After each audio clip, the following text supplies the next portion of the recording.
ازيكم عاملين ايه في اول حلقة من كورس الفوتوشوب؟ يمكن الوقت ده اتأخر شوية قبل ما انا بدأت اسجل حاجة زي دي. بس حبيت ان انا بس يعني اجمع كذا فكرة واتفرج على كذا كورس تاني على اليوتيوب عشان اشوف ايه اللي بيتقدم او يعني شرح بالظبط، علشان اقدر ابسط لك الموضوع ده كله واوريك الموضوع بمنتهى البساطة خالص. طيب احنا اول حاجة هنبدأ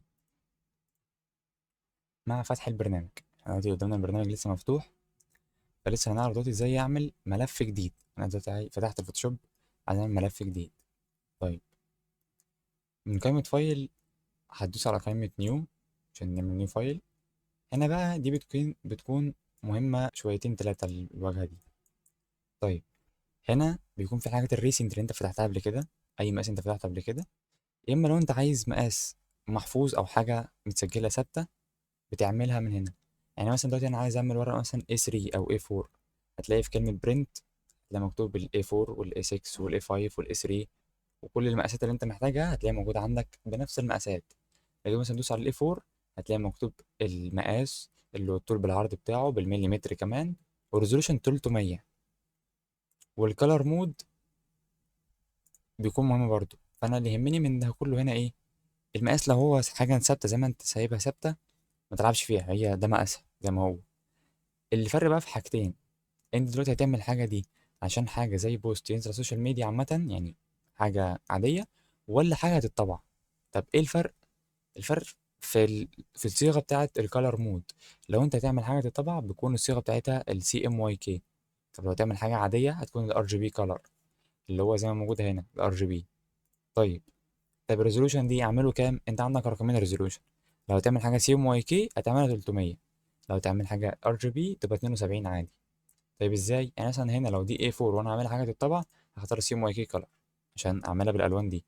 طيب لو حاجه مثلا انا باجي اعمل الثامنيل بتاعت الفيديوز، بختار اللي هي دي، اللي هي الاتش دي تي في ل 1080 ل 1920 في 1080 المقاس بتاعها، موجود 1920 في 1080 وريزولوشن 72 عادي، والكلر مود ار جي بي ده ينزل على الفيس واليوتيوب وكده. فمثلا ده المقاس بتاع دي. طيب الاغلب خالص، ايه اغلب حاجه بتتعمل؟ ال آم، مثلا اللي هو المربع، لو 3000 في 3000 او 2000 في 2000 او 4000 في 4000، ايا كان المهم يكون ابعاده طوله زي عرضه عشان يطلع في الاخر مربع. انا بحب ان انا استخدم مقاس 3000 3000، بيكون بالنسبه لي بحسه كويس. ريزولوشن 72، والار جي بي كلر زي ما قلنا في الكلر مود 8 بت، والوايت والحاجات دي كلها ما تجيش جنبها خالص، سيبها. لكن بس هنا تكون حاطط 3000 في 3000 بكسل مش اي صيغه تانية. ودوس كرييت. طيب هنا هو فتح لي الواجهه بتاعه البرنامج. لو انت شايف في خطوط اللي هي الاكستراكتس دي اللي هي بتبقى باينه في البرنامج، انت ممكن تختار تدوس على كنترول اتش، تخفيها وتظهرها. بص الفوتوشوب عشان تبقى متعلمه كويس وتكون يعني حرفوش كده في الفوتوشوب، اهم حاجه هتكون ايدك الشمال. ايدك الشمال على طول هتلاقي ثابته على كنترول وحرف. كنترول اتش، كنترول وزد، كنترول واكس، كنترول وسي، كنترول وفي، كنترول واي، كنترول ودي. اي حاجه من دول تكون ايدك لازم تكون واقفه على طول على كنترول وحاجه. طيب ايه بقى اللي قدامي ده كله؟ انت هنا اللي بيكون قدامك فوق بيكون في قوايم زي الفايل والايديت والايمج والحاجات دي كلها. من على الجنب بيكون في شريط الادوات اللي هو التول بار بتاعنا. على اليمين بيكون في حاجات مش مهمه بالنسبة لك زي الكالر دي ممكن ما تستخدمش اصلا، ما انت عندك الكالر تحت على الشمال هنا اهي. بيهمك بس البروبرتيز اللي هتكون موجوده دي، واللايرز، بس دول اهم حاجه. طيب لو عايزين نعمل زي ما انا كنت بعمل، انا الاول كنت بتابع كورس فوتوشوب من يوتيوبر اسمه مصطفى مكرم. آم، بصراحة كان كورس يعني كامل شامل ملم من كل حاجة، ده اللي ساعدني في الأول في بدايتي جدا. وتاني حاجة إن أنا كنت من النوع اللي بحب أجرب أي حاجة بنفسي. اللي هو مثلا مش لازم إن أنا أكون بتفرج على كورس قد ما أنا أكون مثلا آم، جبت الصورة دي مثلا دخلتها على الفوتوشوب. أنت تيجي تسحب الفوتوشوب بيكون قدامك حلين: يا إما هتسيبها هنا في المكان ده اللي هو مكان الكوبي فتتفتح في المقاس بتاع المربع اللي قدامك، يا اما تسيبها في الجنب المقاس اللي فوق ده. مثلا هنا مكتوب untitled 1، اللي هو اسم البروجكت الاولاني. لو سبته هنا فتحت في فولدر تاني، في مقاس تاني لوحده، في حاجه تانيه لوحدها. طيب هناخد كده بصه سريعه وتجربه سريعه على الحاجات اللي على الشمال دي، اللي هو اغلبها ممكن محتاج تستخدمها. اول حاجه الموف تول، اللي هي بتحرك اللاير ذات نفسه. بتقول لي هو انا مش بتحرك ليه؟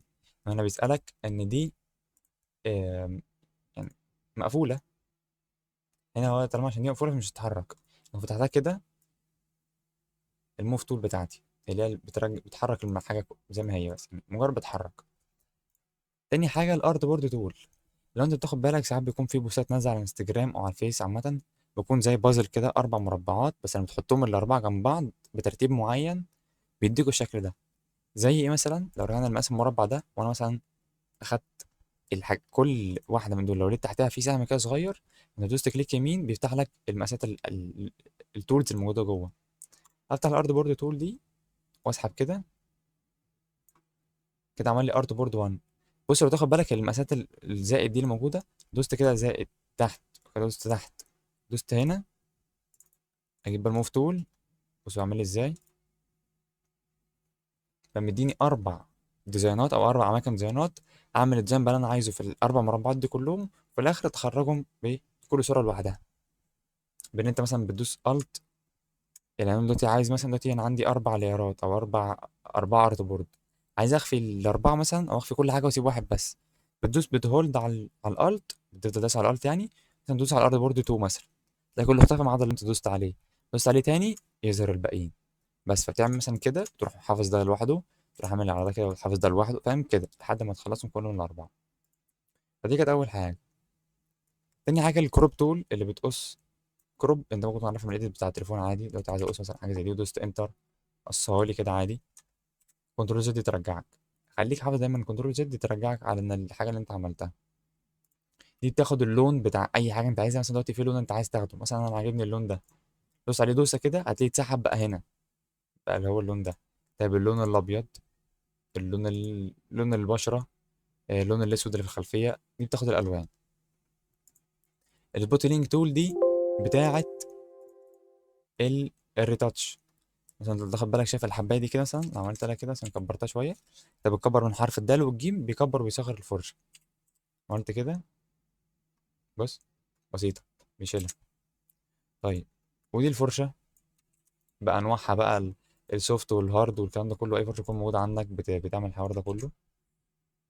وايه تاني؟ دي الجومه لو انت عايز تمسح حته من الصوره او تمسح حاجه يعني، بس مش بنستخدمها اغلب الوقت. الجريدينت اللي بتعمل تدرجات. انا كنت بقول لك بس مجرد نظره سريعه، ومع الشغل او مع الحاجات اللي هنطبقها هتاخد بالك هي بتعمل ايه كويس. البين تول اللي عامله لي انا ذات نفسي عقده ما بعرفش استخدمها قوي يعني. والتكست تول اللي بنكتب بيها،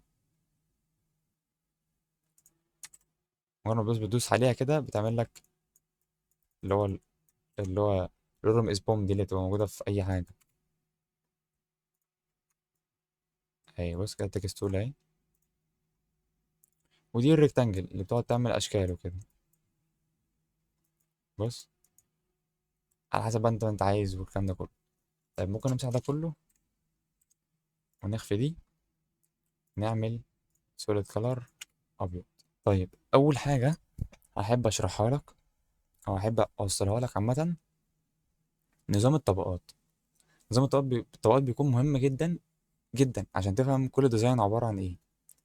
الديزاين في الفوتوشوب عامه ما هو الا مجرد لترتيب طبقات.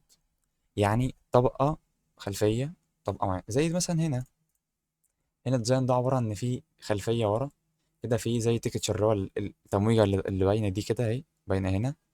ثم بعد كده في اضاءه ورا صورتي، بعد كده في صورتي انا، كده على الجنب في كلام، بعد كده في هنا اللي هو انا بشاور بايدي تمام، اللي هو التكست ده.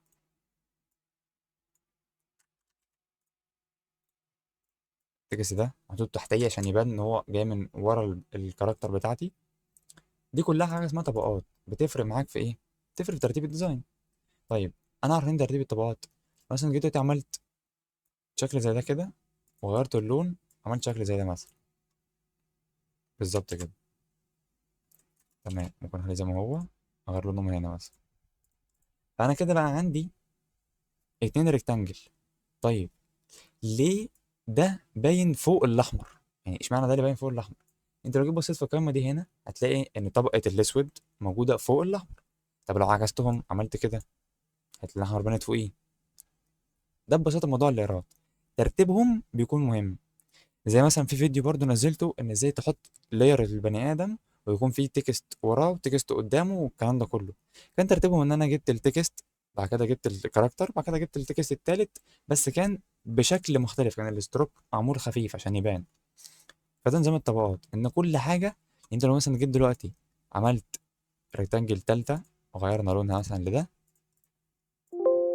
هتلاقي هي اكتر واحده فوقيهم، ان هي اول طبقه لو نزلتها تحت خالص. بص بتسحب ازاي، شايف لحد كده اللي هو ايه، الازرق اللي بيبان معاك ده، لو حطيتها فوق دي هتكون تحت الاحمر وفوق الاسود. الموضوع كل ده بمنتهى البساطه. حاجه كده ممكن ننهي بيها شويه اول فيديو، الجزء الاول يبقى مجرد كده حاجه خفيفه. ان الريكتانجل دي انت ممكن تلعب فيها ما كنتش بالشكل الشارب ده بالظبط. بمعنى انا لو خفيت ده كلهم، العين دي بتخفي لك اللاير ذات نفسه. جبت دي كده مثلا كبرتها حبه عشان تعمل الحركه اللي هي تثبت لك ده ان ده بالنص سواء طول وعرض، بكون عامل الكنترول اتش.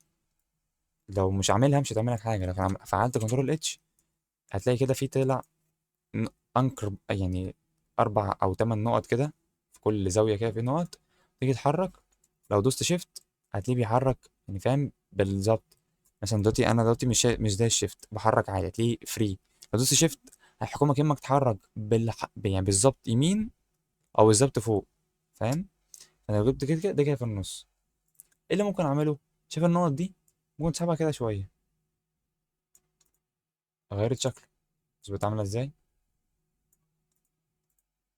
الشكل اللي انت عايزه بقى تقدر تعمله.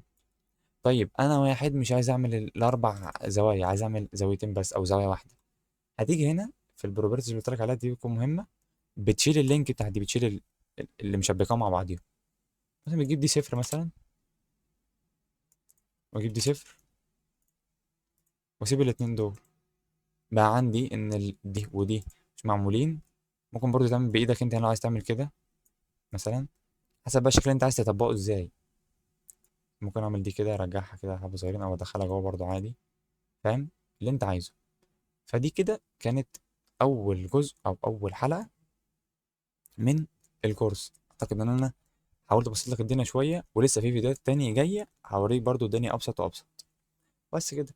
اتمنى يكون الفيديو عجبك. لو عجبك ما تنساش الشير واللايك والسبسكرايب، عشان احنا خلاص في طريقنا ل 300 مشترك. باي باي.